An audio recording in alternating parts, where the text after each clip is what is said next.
Hello and welcome to this How to Ground Yourself in an Urban Setting. So, this is for all you folks that don't have nature readily available. Perhaps you live in a high rise condo, apartment building, and perhaps you're just in the concrete jungle in the city and you're not quite sure how to ground yourself. For those who don't know, my name is Lisa Lyle. This is my channel here on YouTube. Thank you so much for being here. And if something here resonates with you, please do take a moment to subscribe to the channel. It's absolutely free and it's a great way to support me. Thumbs up and comments are also a great way that we can begin to grow this community and support one another in our own spiritual development and growth. So today I've been guided to record this video for you because a friend mentioned to me, Lisa, you're always talking about grounding in your videos. And, what about someone like me who lives in a high rise and in the heart of the city and I don't have parks and stuff nearby? And I hadn't ever really given that a lot of thought. Honestly, grounding second nature to me. I am fortunate. I'm in a house where I can get outside and plant my bare feet on the ground. And the lake is, literally a 5-10 minute walk for me. So I hadn't really thought about that. And I'm glad that the question was asked because obviously there is a need for people to um, know about different ways to ground. And in fact, what is grounding? So my feelings about grounding are our ability to keep ourselves calm and at ease in the present moment.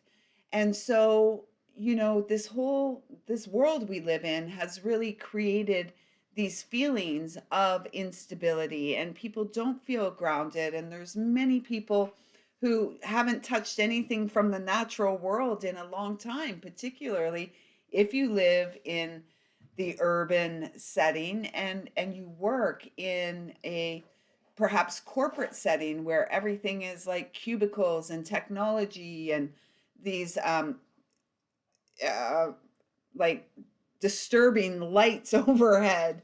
I was looking for a word there and I couldn't find it. So, like these lights assault our senses, and so does the technology screens that we're all looking at and all of that. So clearly there is a need for us, just like a battery needs to be ground. You have the ground and then you have the live wire that goes on.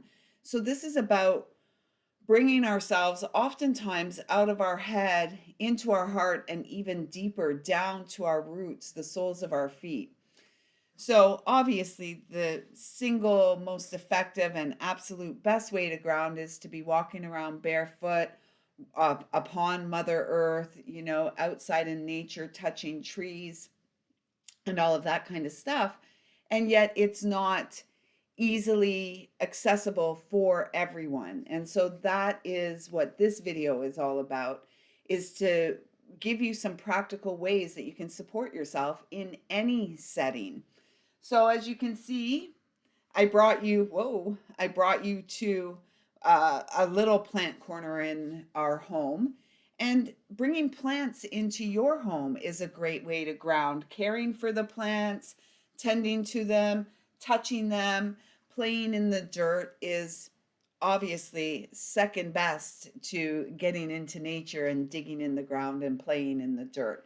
So bringing plants into your home is a great way to support your ability to ground and bring you into the present moment, because that's truly all grounding is. It's for so many people, it's just getting out of the head and being present, because in our head, we're not often very present in the moment that we are experiencing. Um, Nutrition is another great way to ground. And what that simply means is eating real food, shopping the perimeter of your grocery store, spending a lot of time in the produce section, eating leafy greens, fruit, food that comes from the earth, because we are what we eat. We've all heard that. saying so many times. So if everything that we're eating is coming out of a package, it's been manufactured, made somewhere, it's likely not real food. A real food is a banana. I should have brought a banana or an apple over here to show you, but real food is fruit and vegetables, um, you know, mostly fruit and vegetables. So that is a great way to also support our ability to be grounded and feel comfortable in our body, at ease in our body, not jumpy and anxious. Our nerves are jangled and, we're all stressed out about, things that we can't control. So nutrition is critical to being grounded and feeling centered in the moment, as is sleep. So making sure that you're getting enough rest, and a way that you can support yourself in getting a restful sleep, because a lot of people don't have restful sleeps. They go to bed, they're overstimulated by technology. Perhaps they go to bed with technology, and heaven forbid there's a TV in the bedroom. TVs don't belong in the bedrooms. They really don't, because the bedroom is meant to be a zen space, like a little nest for us to go and decompress. So making sure that your bedroom space, the space in which you sleep, is really um, supports restful sleep, right? And perhaps beginning to disconnect from technology, before you go to sleep. So if you do have a TV in the bedroom, like turning it off and not falling asleep while the TV that is going on in the background, it's rather distracting, and it doesn't really help anybody to just be with themselves, be in the present moment, and to breathe into that moment. So, sleep is important. Exercise is also important. And exercise, I would say, is one of the most underutilized antidepressants in the world, right? Like, this is what we need. We need nature. We need exercise. We need to breathe properly. We need to eat properly. And this is going to support our all round well being, physical, emotional, mental, spiritual. You can't have one without the other. We must nurture all of these aspects of ourselves. Deep breathing practices. So, again, if you're feeling ungrounded, all up in your head, stressed out, just stand up, roll your shoulders back and down, and see if you can find some balance here too, because a lot of people will, like, this is me leaning forward, this is me leaning back. See if you can align your spine straight up and down, and then just take some deep breaths into your belly. And you don't want to be gripping with your toes, you want to lift your toes up and see if you can feel the connection of the toe balls on the ground as well as your heels on the ground. So, and then just do some deep breathing here.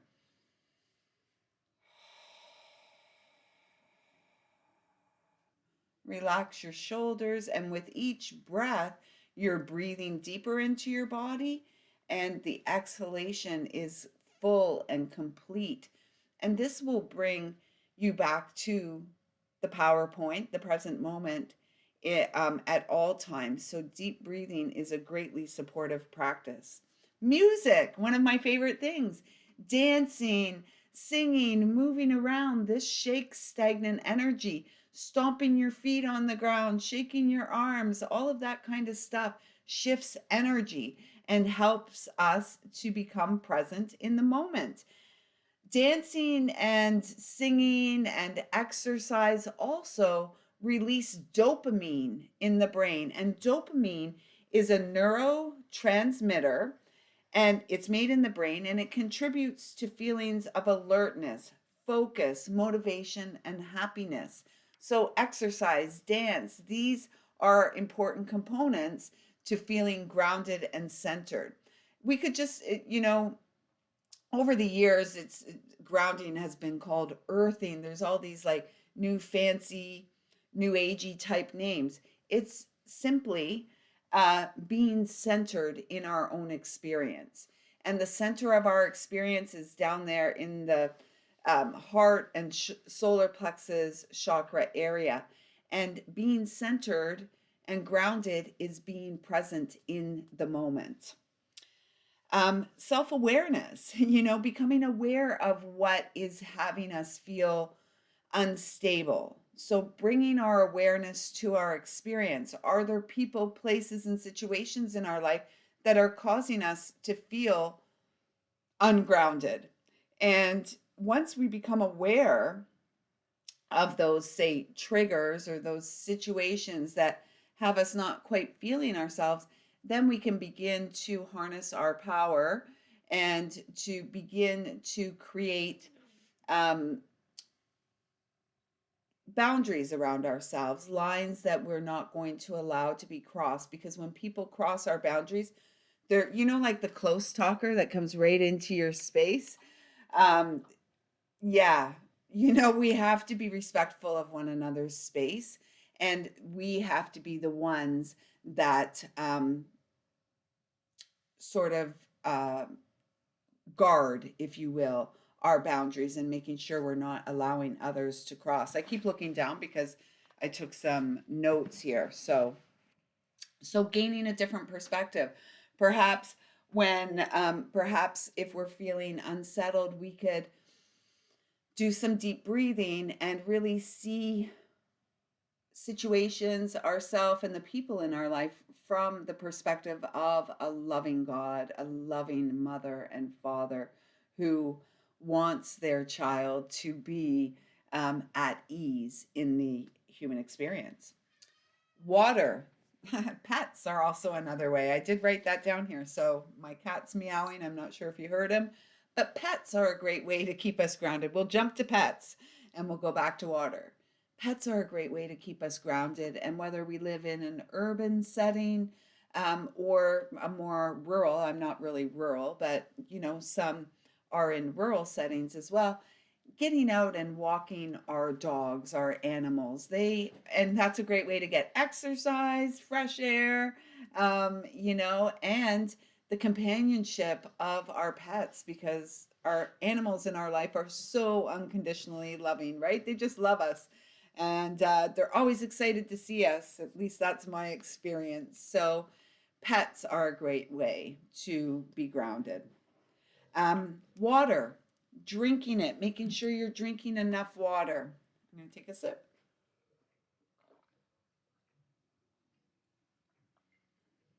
Making sure you're drinking enough water, touching water, bathing in water, getting into the tub and just allowing yourself. I always love the visual in the bathtub of being in the womb, warm and comforting and a real safe space.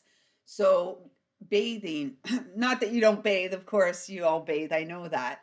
I'm just, having a hot bath and really, putting some Epsom salts in the hot bath or sea salt and maybe some essential oils, things that support and bring you these feelings of calm and peace, being present, showing up for yourself.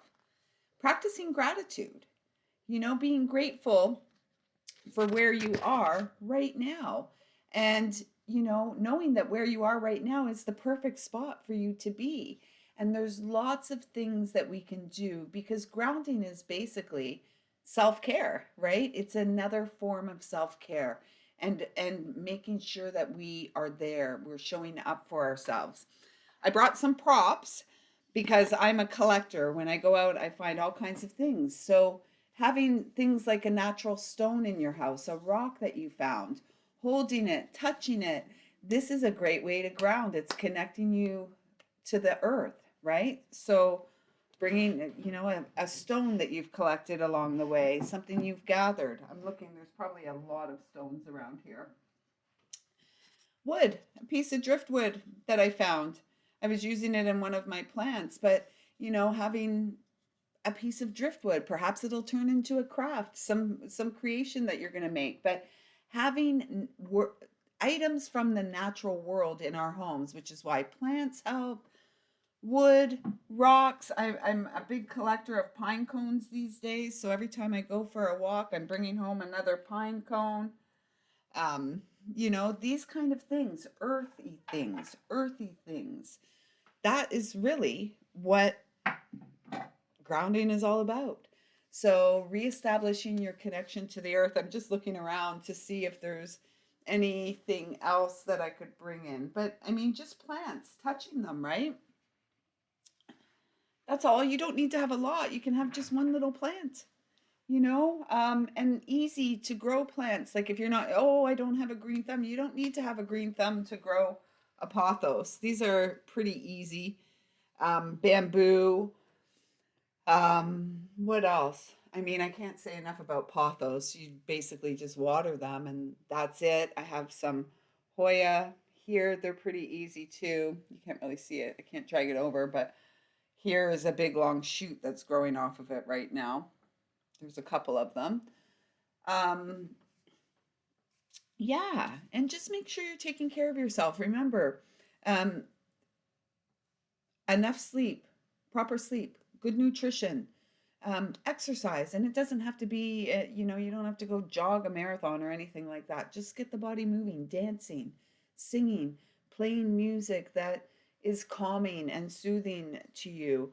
And making sure that you are not allowing situations and people in your life to cross boundaries that are affecting your feelings of emotional, physical, and spiritual well being.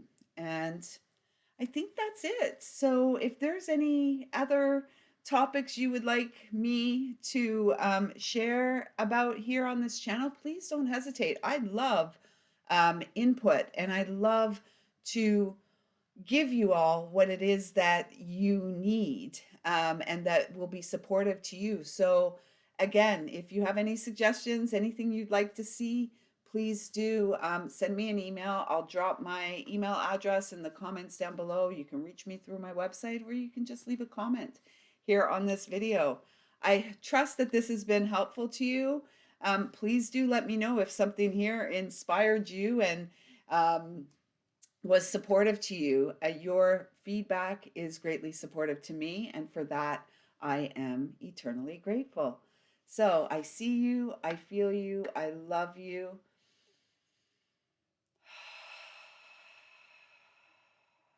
Let's just breathe deep in this present moment and be there for ourselves. Until next time, everyone, take good care.